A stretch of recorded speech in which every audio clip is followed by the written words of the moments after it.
Hello, hi అండి.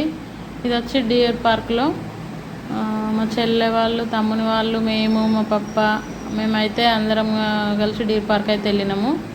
ఇక్కడ ఎక్కువ పక్షులు, జంతువులు అయితే ఉంటాయి. ఇదైతే మంచిగా కరీంనగర్ దగ్గరలో ఉంటాం కాబట్టి మాకైతే ఎప్పుడైనా కానీ అప్పుడప్పుడైతే వెళ్తూ ఉంటాము. మా చెల్లె వాళ్ళు ఇక్కడికే వస్తారు, మా తమ్ముని వాళ్ళు ఇక్కడ నుండి వచ్చి మా ఇంటి దగ్గర నుండి అయితే అందరం కలిసి వెళ్తాము ఎప్పుడైనా. మంచిగా వంట అయితే వేసుకొని పోయినాము. రైస్, కర్రీ అవన్నీ వేసుకొని పోయి తిని అక్కడనే తిన్నాము. తిని మంచిగా అంతా తిరిగినాము. అక్కడ అవన్నీ అయితే చూసినాము. ఇక్కడ ఆటలు అయితే ఆడుకున్నాము. చాలా అంటే చాలా ఆటలు అయితే ఆడుకున్నాము. మంచిగా అనిపించింది. నా ఎదురుగా ఉన్నది మా చెల్లె, అటు సైడ్ మా మరదలు, మా పెద్దమ్మాయి. మేమైతే ఈ ఆటలు ఆడుకున్నాము. ఇక్కడ కూడా ఫుల్ ఎంజాయ్ అయితే చేసినాము. Thank you for watching.